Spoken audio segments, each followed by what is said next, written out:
श्री गणेशाय नमः। नमस्कार दोस्तों, ये राशिफल चंद्र राशि पर आधारित है। चंद्रमा मन का कारक है। हमारे मन पर जो भी उतार चढ़ाव आते हैं वो चंद्रमा की स्थिति लेकर आती है और इस वजह से चंद्रमा की पोजीशन हमारे रोज के जीवन को बहुत ज़्यादा प्रभावित करती है और इसके अकॉर्डिंग हमारा दिन अच्छा या बुरा जाता है। तो आइए जानते हैं इस दिन चंद्रमा आपके लिए किस तरह के परिणाम ला रहे हैं। दोस्तों, इस दिन चंद्रमा आपकी कुंडली में 12वें भाव में रहेंगे। दोस्तों, 12वें भाव में चंद्रमा का होना अच्छा नहीं होता है। अगर आप विदेश में रहते हैं, विदेश में बिजनेस करते हैं, नौकरी करते हैं तो आपके लिए ये दिन काफ़ी अच्छा रहेगा। जी हाँ दोस्तों, 12वें भाव में चंद्रमा के होने से आपको विदेश से लाभ होगा। विदेश में अगर आपका बिजनेस है या आप विदेश में नौकरी करते हैं तो आपके लिए ये समय शुभ रहेगा। विदेश से आप धन कमा पाओगे। विदेश से धन कमाने के अच्छे मौके आपको इस समय में मिल सकते हैं। जो स्टूडेंट्स पढ़ाई के लिए विदेश जाना चाहते हैं उनकी इच्छाएं भी पूरी हो सकती है। विदेश से आपको हर तरह का लाभ इस समय में मुमकिन है, लेकिन बाकी क्षेत्रों में लाभ होने की संभावना काफ़ी कम रहेगी क्योंकि इस दिन सुबह से ही आलस्य से घिरे रह सकते हैं। काम करने की गति धीमी रहेगी। हर काम में रुकावटें नजर आ सकती है। इस दिन आपका मन भी परेशान रहेगा। किसी प्रकार का टेंशन भी आपको इस समय में सता सकता है। इस समय में आपको चोट लगने की संभावना भी रहेगी, तो आपको संभल कर रहना होगा। इस वक्त आपको यात्राएं भी करनी पड़ सकती है, लेकिन यात्रा करने के लिए समय अनुकूल नहीं है। अगर करनी ही पड़े तो सावधानी जरूर बरतें, कहीं पर भी लापरवाही ना दिखाए। अगर हो सके तो यात्राएं कुछ समय के लिए टाल दे तो ज़्यादा अच्छा रहेगा। व्यापारियों को काम में रुकावटें, नुकसान होना और पैसे फंसने की संभावना इस समय में बन रही है। आज कोई भी महत्वपूर्ण निर्णय ना ले, कोई नया निवेश बिल्कुल ना करें। इस समय में किसी पर भी भरोसा ना करें। कागजी कार्रवाई या संभल कर सोच समझ कर ही करें। नौकरी करने वालों के लिए भी ये समय अनुकूल नहीं है। कार्य क्षेत्र में वाद विवाद हो सकते हैं। काम में मन भी नहीं लगेगा। इस दिन आप तोल मोल कर ही बोले और हो सके तो अपने बॉस से ना मिले। इस दिन दाम्पत्य जीवन में अशांति रहेगी। पति पत्नी के बीच नोक झोंक हो सकती है। इस समय में हर काम में आपको सतर्क रहना होगा। किसी और के झगड़े से भी थोड़ा दूर ही रहिएगा, नहीं तो आप उसमें फंस सकते हैं। घर परिवार में अशांति का माहौल इस समय में देखने को मिल सकता है। इस दिन लव लाइफ में थोड़ा तनाव उत्पन्न हो सकता है। बीते हुए कल की बातों से भी परेशानियां आ सकती है। पार्टनर के साथ प्यार से पेश आए। अगर कोई विवाद की स्थिति उत्पन्न होती भी है तो उसे बढ़ने ना दे। स्टूडेंट्स के लिए भी ये समय रुकावटों भरा नजर आ रहा है। किसी तरह की रुकावटें आ सकती है। पढ़ाई में मन नहीं लगेगा, मन भटक सकता है। इस वक्त अपने लक्ष्य पर केंद्रित रहे और अपना प्रयास जारी रखे। इस दिन स्वास्थ्य ठीक रहने की संभावना भी काफ़ी कम रहेगी। इस समय में आप शारीरिक दुर्बलता महसूस कर सकते हैं। एनर्जी की कमी रह सकती है। सावधानी जरूर बरतें। इस दिन आप अगर कौवों को रोटी डालते हो तो आपके लिए बहुत अच्छा होगा। जी हाँ, चाहे वो कौवा रोटी खाए या ना खाए, आपको बस कौवे के नाम की रोटी निकालनी है। किसी ज़रूरी काम से जाते वक्त चांदी का सिक्का घर से ही साथ लेकर जाए। अगर कोई ज़रूरी काम इस वक्त करना ही पड़े तो ये उपाय ज़रूर करें। और अपने माथे पर अगर आप चंदन या केसर का तिलक लगाते हैं तो शांति बनी रहेगी। आपका मन शांत रहेगा, झगड़े फसाद नहीं होंगे। इन उपायों से मन शांत रहेगा, कामों में आने वाली रुकावटें दूर हो सकती है और दिन बहुत अच्छा बन सकता है। साथ ही दोस्तों, मंदिर में जाकर भगवान का दर्शन करें और 1 रुपए का सिक्का मंदिर के मुख्य गुल्लक में ज़रूर डालें। सुबह अगर आप टहलने जाते हैं तो इसका बहुत अच्छा परिणाम आपको देखने को मिलेगा।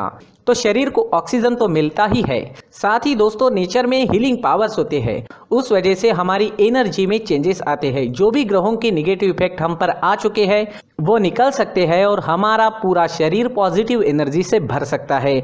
इस वजह से हमारा पूरा दिन अच्छा जाएगा। जी हाँ, इस वजह से सुबह टहलने जाना काफ़ी अच्छा होता है। खान पान में इस वक्त आप ध्यान रखें, योगा करें, एक्सरसाइज करें। इस दिन अगर आप पीले रंग का इस्तेमाल करते हैं तो आपके लिए अच्छा रहेगा और 3 अंक इस दिन आपके लिए लकी साबित हो सकता है।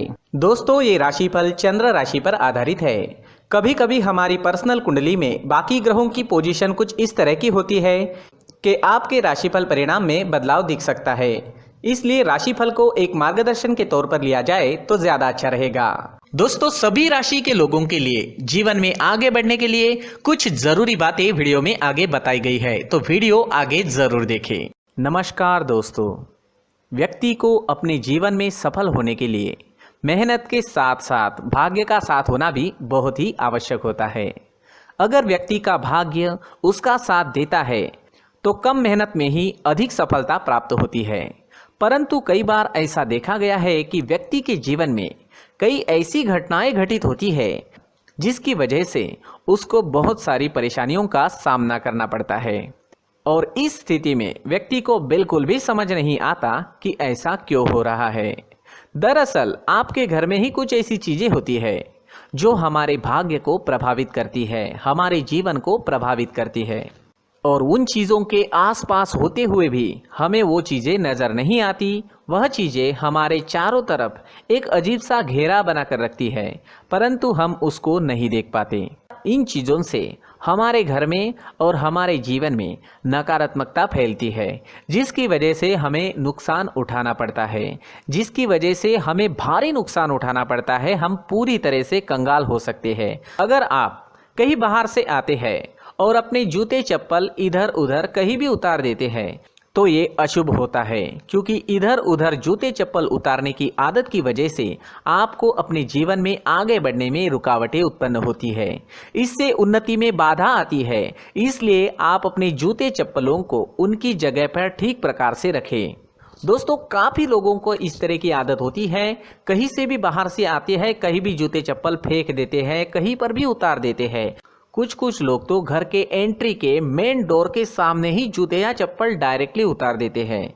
ये तो बहुत ही गलत है। साथ ही कुछ लोग जूते चप्पल उल्टे रख देते हैं, उस पर ध्यान नहीं देते। लेकिन इन चीज़ों पर ध्यान देना बहुत ज़रूरी होता है और जूते चप्पल हमारे जीवन को बहुत ज़्यादा प्रभावित करते हैं। दोस्तों, ध्यान रखें, जूते चप्पल हमेशा साफ सुथरे रखें और उनको उनकी जगह पर रखें। उनके लिए एक स्थान बनाएं, उस स्थान पर रखें। अगर कोई व्यवस्था उनके लिए की है तो बहुत ही अच्छी बात है, वहां पर उन्हें रखें, साफ सुथरा रखें। जूते चप्पलों को उनकी जगह पर कुछ इस तरह से रखें कि वो देखने में भी अच्छी लगे। अगर वो चीजें देखने में अच्छी लग रही है तो फिर उनसे निगेटिव एनर्जी उत्पन्न होने की संभावना बिल्कुल भी नहीं रहेगी। तो दोस्तों, इस बात का ध्यान जरूर रखें। साथ ही दोस्तों, एक और बात है जिस पर आपको ध्यान देना बहुत जरूरी होता है। हमारे घर के छत के ऊपर जिन चीज़ों का हमें काम नहीं होता है उन्हें हम घर के छत के ऊपर रख देते हैं। ऐसा करते करते देखेंगे तो घर के छत के ऊपर कबाड़ जमा दिखता है। जी हाँ, जो चीज़ें हमें लगता है आगे जाके हमारे काम में आ सकती है वो हम घर के ऊपर रख देते हैं, लेकिन वो चीज़ें तो काम में नहीं आती। हमारे जीवन पर वो चीज़ें बहुत ही गहरा निगेटिव इफेक्ट डालती है। इसलिए हमारे घर के ऊपर का जो भी एरिया है वो पूरी तरह से साफ सुथरा रखें। जी हाँ, साफ सुथरा रखना है और एक भी बिना काम की चीज हमारे घर के ऊपर नहीं रखनी है। दोस्तों, नहीं तो हम जीवन में मेहनत करते ही रहेंगे और हम जितना पा सकते हैं उतना नहीं पा सकेंगे, क्योंकि ये चीजें हमें कहीं ना कहीं हमारे जीवन में पीछे रखेगी। इस वजह से घर के छत को पूरी तरह से साफ रखें, पूरी तरह से साफ सुथरा रखें, क्लीन रखें। साथ ही दोस्तों, हम हमेशा देखते हैं घर के ऊपर जाने के लिए जो सीढ़ियां हैं, उन सीढ़ियों के नीचे जो जगह होती है वहां पर सामान हमेशा रख दिया जाता है। वो जगह ही ऐसी है कि सामान को खींच ही लेती है। वहां पर आपको कुछ ना कुछ सामान मिलेगा ही। जिन लोगों को पता नहीं है उनके घर आपको सामान मिलेगा ही, लेकिन जिन्हें पता है वो लोग हमेशा सीढ़ियों के नीचे की जगह साफ सुथरी रखते हैं और एक भी चीज वहां पर आपको नहीं मिलेगी। क्योंकि अगर हम सीढ़ियों के नीचे सामान रखते हैं तो हमारी उन्नति होना बहुत ही मुश्किल है। जी हाँ, सीढ़ियों के नीचे कूड़ा कचरा कबाड़ अगर हम जमा करके रखते हैं, कोई भी सामान रख देते हैं, तो उस वजह से माँ लक्ष्मी हम पर प्रसन्न नहीं होती। माँ लक्ष्मी हमारे घर में आने की संभावना बहुत ज़्यादा कम हो जाती है। तो दोस्तों, इन चीज़ों पर ध्यान रखें। हमारे घर की जो सीढ़ियाँ होती है उनकी नीचे की जगह हमेशा साफ सुथरी रखें, क्लीन रखें। साथ ही दोस्तों, अगर आपके घर में ऐसी कोई चीज़ मौजूद है जिसका आपको काम नहीं है, जैसे टूटे फूटे बर्तन, आईना, तस्वीरें, इलेक्ट्रॉनिक सामान, सोफा, कुर्सी, टेबल, पलंग, घड़ी, झाड़ू, गमला इत्यादि, तो आप इन सामानों को अपने घर से तुरंत ही बाहर निकाल दीजिए, वरना इससे आपको बहुत बड़ी परेशानी हो सकती है। आपको ये चीज़ें कंगाल बना सकती है। तो घर में ऐसी चीजों का मौजूद होना शुभ नहीं माना गया है। इससे धन की देवी माता लक्ष्मी जी का प्रवेश घर में नहीं होता है। इन चीजों से आपके घर में नकारात्मक ऊर्जा का संचार होता है और जिस वजह से व्यक्ति को मानसिक समस्याओं का सामना भी करना पड़ता है। व्यक्ति के मन में चिड़चिड़ाहट होती है और छोटी छोटी बातों पर गुस्सा आने लगता है। आप जो भी कार्य करते हैं उसमें आपका मन नहीं लग पाता है। इस व्यक्ति का जीवन घर में मौजूद इन चीज़ों की वजह से अंधकार में डूबने लगता है। इसलिए आपको घर में बिना काम की चीज़ें, कूड़ा कचरा नहीं रखना है। दोस्तों, एक और ख़ास बात है, हमारे घर में मकड़ी का अगर जाला है तो वो बिल्कुल भी शुभ नहीं है। जी हाँ, वो अशुभ माना जाता है। घर में मकड़ी का जाला होना अशुभ है। इससे आपके अच्छे दिन भी बुरे दिनों में बदल सकते हैं, क्योंकि मकड़ी अपना जाल शिकार को फंसाने के लिए बनाती है। और अगर आपके घर में मकड़ी का जाला है तो इससे घर में नकारात्मक ऊर्जा का प्रभाव अधिक बनता है और वास्तुशास्त्र के अनुसार इससे सकारात्मक ऊर्जा का नाश होना शुरू हो जाता है और घर में नकारात्मक ऊर्जा बहुत ज़्यादा बढ़ जाती है। इसलिए आप अपने घर को हमेशा साफ सुथरा रखें। कम से कम 1 महीने में अपने घर के हर कोने की साफ सफाई जरूर करें। दोस्तों, मुख्य द्वार भी हमेशा साफ सुथरा रखें। मुख्य द्वार को हमेशा सजाया जाता है, क्योंकि मुख्य द्वार से ही हमारे घर में लक्ष्मी का प्रवेश होता है। तो मुख्य द्वार को साफ सुथरा रखें और सजा कर रखें तो बहुत अच्छा रहेगा। इससे मानसिक रोग और घर की परेशानियां दूर हो जाएगी, धन की कोई कमी नहीं रहेगी और इसके साथ साथ आय के नए स्रोत भी खुलने लगेंगे। इसी के साथ और कुछ चीज़ें हैं, जैसे टूटी फूटी जो भगवान की मूर्तियां होती हैं वो हमारे घर में नहीं रखनी चाहिए। साथ ही जो भगवान के पुराने फोटो है जो जमा करके रखे हुए होते हैं, तो दोस्तों वो चीज़ें नहीं रखनी चाहिए। जो भगवान के फोटो या भगवान की मूर्तियाँ जो घर के मंदिर में हैं, बस वहाँ तक सीमित है।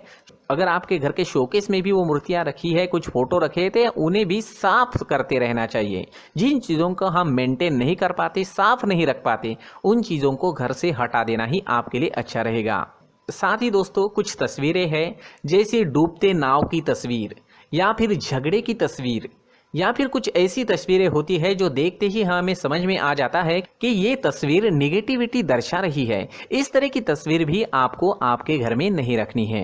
जी हाँ, इस तरह की तस्वीर लगाने से भी हमारे जीवन में उसी तरह की घटनाएं घटित होना शुरू हो जाता है। हर एक चीज़ हमारे घर की हम पर प्रभाव डाल रही है। इस तरह के बदलाव आप आपके घर में ज़रूर करें। धन्यवाद।